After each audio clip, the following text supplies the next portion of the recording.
চট্টগ্রামের বোয়ালখালীর স্বনামধন্য শিক্ষা প্রতিষ্ঠান হাজী মোহাম্মদ জানে আলম উচ্চ বিদ্যালয়ে বার্ষিক পুরস্কার বিতরণ ও কৃতি শিক্ষার্থী সংবর্ধনা অনুষ্ঠিত হয়েছে। আজ 18 নভেম্বর 2025 মঙ্গলবার সকাল 10টা বিদ্যালয় প্রাঙ্গণে উৎসবমুখর পরিবেশে এই অনুষ্ঠান হয়। অনুষ্ঠানে সঞ্চালনা করেন প্রবীর কান্তি মজুমদার ও মনছুর আলী। সার্বিক সহযোগিতায় ছিলেন মোহাম্মদ নুরুল হাকিম। আয়োজনে বিদ্যালয়ের শিক্ষক, কর্মকর্তা, শিক্ষার্থী ও অভিভাবকরা উপস্থিত ছিলেন।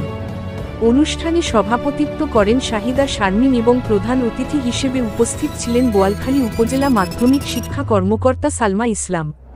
এতে বিশেষ অতিথি হিসেবে উপস্থিত ছিলেন আজীবন দাতা সদস্য আলহাজ আবুল বশর, মোছাম্মদ হাসিনা আক্তার, মোহাম্মদ তৈয়বুল আলম, ডাক্তার মোহাম্মদ জাহিদুল ইসলাম জয়, এস.এম. ইকবাল, নিজাম ফারুক, মোহাম্মদ নুরুল কবির, নাসির উদ্দিন, মোহাম্মদ বাদশাহ, আনোয়ার হোসেন এবং বোয়ালখালী প্রেসক্লাবের সভাপতি সিরাজুল ইসলাম প্রমুখ।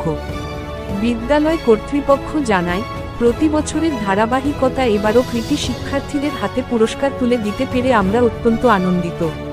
পাশাপাশি শিক্ষা কার্যক্রমে বিশেষ অবদান রাখা শিক্ষার্থীদের সংবর্ধনা প্রদান করা হয়। শিক্ষার্থীদের মেধা, মনন, নৈতিক মূল্যবোধ ও আত্মবিশ্বাস বিকাশ আয়োজনে গুরুত্বপূর্ণ ভূমিকা রাখবে।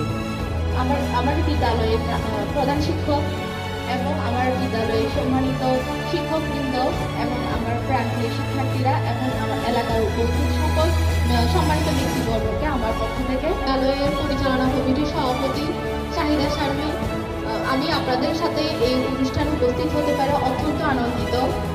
সেই সাথে আমি বলতে চাই, একজন মানুষের কথা না বললেই না, সেটা হচ্ছে আমার বাবাটা ভবন না, এটা আমার বাবার স্বপ্ন, আমার বাবার কষ্টের স্বপ্ন, আমার বাবার শ্রমের ফসল।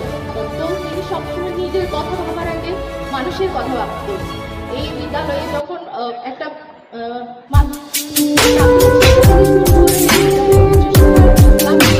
ব্যবস্থা ছিল না, একটা হাই স্কুলের যখন সুব্যবস্থানের আমাদের যে কৃতি শিক্ষার্থীরা আছেন, তোমাদের উদ্দেশ্যে আমার কিছু কথা।